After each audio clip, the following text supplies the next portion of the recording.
शांत होकर सुनिएगा। बाबा साहब डॉक्टर भीमराव अंबेडकर का आज हम परिनिर्वाण दिवस मना रहे हैं। और यह परिनिर्वाण दिवस चूंकि बाबा साहब जब तक धरती और आकाश रहेगा कोई भी व्यक्ति बाबा साहब को भुला नहीं सकता। बाबा साहब ने बार बार कहा कि शिक्षा के बल पर हमसे भी बेहतर बन सकते हैं। उन्होंने यह कभी नहीं कहा या उनके मानने वाले कभी ये नहीं कहते हैं कि नहीं दूसरा कोई बाबा साहब नहीं बन सकता, दूसरा कोई बुद्ध नहीं बन सकता। इन लोगों ने कहा कि तुम भी बन सकते हो। लेकिन वही पाखंडी कहते हैं कि राम नहीं बन सकते, कृष्ण नहीं बन सकते, ब्रह्मा नहीं बन सकते, विष्णु नहीं बन सकते, इसलिए कि उनका विश्वास पाखंड पर था। और बाबा साहब यह कहते थे कि शिक्षा एक ऐसी कुंजी है कि अगर तुम शिक्षक बन जाओगे तो सोच लो कि जैसे आपकी दशा थी इससे भी बिगड़ी दशा बाबा साहब डॉक्टर भीमराव अम्बेडकर। आज तो वो परिस्थितियां नहीं है कि कोई स्कूल से उनको निकाल करके बाहर कर दे, लेकिन तब की दशा थी कि जब स्कूल में पढ़ने गए तो उनको बाहर बैठाया जाता था। उस समय छुआछूत और तमाम सारी चीजें बहुत तेजी से थी और इसके बाद उनको बाहर कर दिया जाता था। जब वो दुनिया के देशों से बैरिस्टर की डिग्री लेकर के आए थे तो अपने गांव जा रहे थे और जब जानकारी हो गई कि ये जाति के फला है, ये नीच जाति के हैं, तो जो इकबाल था उनका उठा करके बैग वो नीचे फेंक देता है। और इसके बाद बाबा साहब ने चोट खा के भी यह कसम खा लिया था कि मैं जो चोट खा रहा हूँ आने वाला समाज में नहीं खाएगा और इस व्यवस्था को तोड़ दूंगा। कई हजार वर्षों से जो ये पाखंड की व्यवस्था चल रही थी कि जो जिस जाति में पैदा हुआ है उसी जाति में रहेगा, फिर मरने के बाद उस जाति में पैदा होगा तब सर्वश्रेष्ठ होगा। बाबा साहब ने जो व्यवस्था दिया कि नहीं, अगर तुम्हारे कर्म अच्छे हैं, तुम पढ़ लिख करके अगर आईएएस बनोगे तो जो ऊंची जाति का है, अगर चपरासी है तो जूता साफ करना पड़ेगा, बर्तन साफ करना पड़ेगा, कपड़ा धोना पड़ेगा।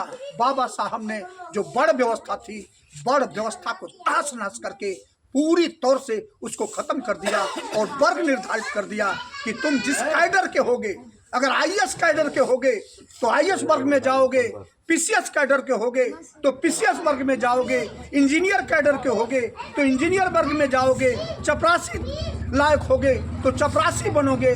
तुम्हारी क्षमता है कि तुम क्या बन सकते हो। इस व्यवस्था को पूरी तौर से डॉक्टर भीमराव अंबेडकर ने पूरी तौर से लागू कर दिया था।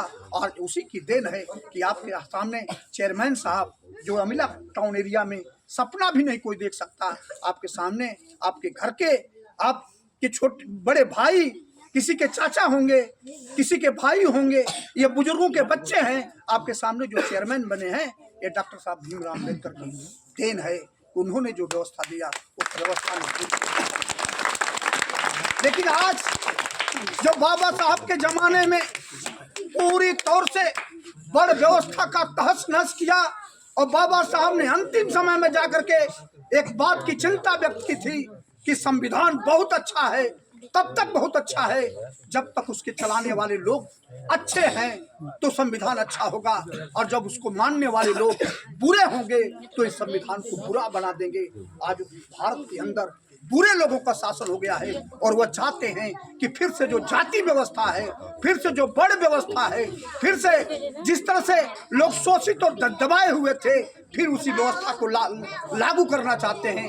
आज के समय में डॉक्टर भीमराव अंबेडकर की पुनः जरूरत है और हम सब लोगों को, उनके जो अनुयायी हैं, हम सभी लोगों का दायित्व बनता है कि इस व्यवस्था को तोड़ने के लिए एकजुट बने और इस व्यवस्था को तोड़ करके डॉक्टर भीमराव अंबेडकर के सपने का भारत बनाए कि ताकि जी इस देश से मानव एक समान का जो नारा उन्होंने दिया था कि मानव एक समान, न कोई ऊंच होगा न कोई नीच होगा, सभी लोग बराबर होंगे। और हमने भी एक लेख लिखा था ऊंच और नीच पर, जो हमने व्याख्या की थी उसमें मान के चलिए कि वह जमीन है, वहाँ की मिट्टी ले करके यहाँ डाल दिए हैं तो यह ऊंचा हो गया, और जहाँ से निकाल लिए हैं वह नीचा हो गया। उसी तरह से ऊंच नीच की जो व्यवस्था की परिकल्पना किया है, जिसका हमने छीन लिया वो गरीब हो गया और जिसको दे दिया वो अमीर हो गया। ऊंच नीच की जो परिकल्पना है वो इसी बात का प्रमाणित है। आपके पास अभी पैसा हो जाए, आप अपने रहने के लिए बढ़िया घर बना लीजिए, आप चलने के लिए अच्छी गाड़ी ले लीजिए, आपके बच्चे अच्छे स्कूल में पढ़ रहे हों, सारा का सारा समाज आपके सामने नतमस्तक होगा। और यदि आप गरीब हैं, आपके घर में खाने के लिए नहीं है, आपके घर पे चारपाई नहीं है, आपके घर में कोई मेहमान आ जाए उसको आप चाय नहीं पिला सकते, तो आप सबसे बड़े गरीब दीनहीन हो जाएंगे।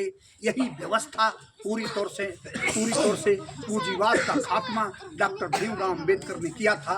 आज परिनिर्वाण दिवस पर मैं भगा जा रहा था अपने गांव पर कि चलूंगा, कम से कम उस कार्यक्रम में शामिल हो जाऊंगा, लेकिन जैसे कंडील हमने देखा मैं अपने को रोक नहीं पाया और हमने कहा कि नहीं, आज बाबा साहब का परिनिर्वाण दिवस है और बहुत दिन हो गया सबसे मिले हुए, इसी बहाने सारे लोगों से मुलाकात हो जाएगी।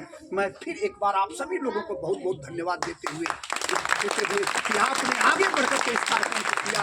और फिर आगे मैं कहूँगा कि इसी तरह से कोई बड़ा कार्यक्रम, एक यात्रा निकले कि ताकि प्रशासन को यह भी जानकारी हो जाए कि संविधान की तरफ जिसका भी हाथ बढ़ेगा उस हाथ को काट के फेंक दिया जाएगा। संविधान ये भारत की मूल आत्मा है, इसी से भारत दुनिया का सिरमौर बनेगा। इसलिए डॉक्टर भीमराव अम्बेडकर को हम श्रद्धासुमन अर्पित करते हुए अपनी बात समाप्त करता हूँ। जय भीम, जय भारत।